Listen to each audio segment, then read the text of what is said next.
What's up, Trader's Edge? It's Mark Sebastian, your only option, and this is the week that was. We're going to talk about what happened with the S&P and the Triple Q.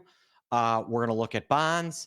We're going to look at the VIX, and we'll talk about my current favorite stock, the one that I think is going to double here in the next year. But before that, if you're getting this in email, this Wednesday at 7 p.m. Eastern time.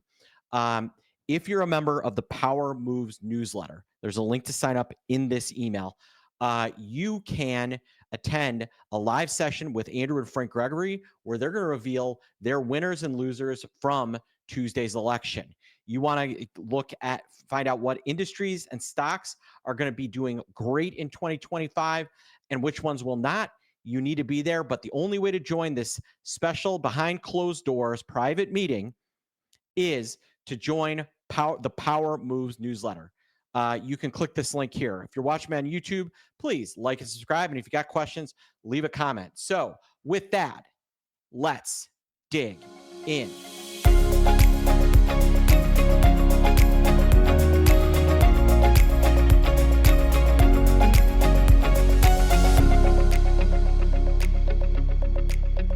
All right. So the SPX, for a brief period of time on Friday, it broke 6,000, settled just below there. But I think it getting over and staying over is a foregone conclusion. S&P futures are already well over 6,000. So that is not a holdup. SPY still below 600. It's got $2 more there. So there's plenty of room for the cash markets to continue to move higher. The QQQ, this week it broke out.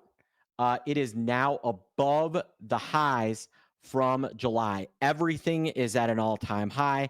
Everything is blown higher, and they continue to look like there's going to be some strength. Now, we did kind of ease back a little bit on Friday. Not surprising after the rocket ship. Wouldn't be surprised if things were a little bit more relaxed next week. I'll talk about that in my video coming up. Now, I told you I was worried about the bond market. It seems to have calmed down. The long bond TLT closed right at the 21-day moving average. More importantly, the implied volatility of bonds really pulled back. That is a good sign. Another indicator of bonds, I'm going to go to the 1 day here, is the MOVE. And the MOVE index closed below 100 for the first time since October 4th. So the first time in a month. Bond pressure really coming off. That is a really good sign for continued bullishness in the market. If bonds are going to pull back, the best winner there is going to be the Russell 2000, the IWM. It did take off like a rocket ship. However, I think this one has the most to move out of all of the major ETFs. The other big winner for the week was the Dow. It broke over 44,000 briefly. The diamonds are over 440. It looks really, really strong. It's had a really nice couple of months relative to the Triple Q, relative to the S&P. All right, last but not least, let's talk about the VIX. The VIX really calmed down, really eased back on over this week. Just to show you kind of how it's moved, here's where we were last Friday. VIX almost 22. These front month futures 20, 1940, and so on. And here's where we are now. Things have really relaxed. They've gone back to normal. This structure says we're going to continue to go higher. The VIX is now below 15. So all signs point to bullishness. All right. So what is the one stock that I really, really like for, I think, the next 6 months? Reddit. This was our stock of the week in the Pit Report, and I think this one's going to $200. It looks really strong. The earnings game completely changed this thing. They've become profitable.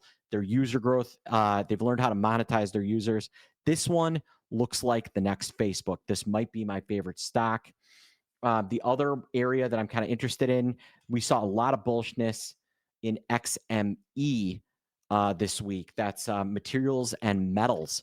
So this is metals and mining. So XME is another name that I'm watching very closely. These two will likely be in my look ahead in the 5 stocks that I'm watching. But there you have it, folks.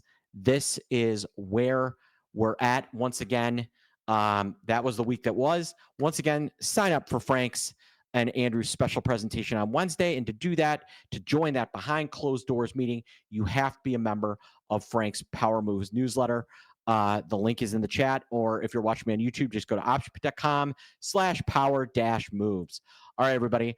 I am Mark Sebastian. I am your only option. I hope you have a great weekend.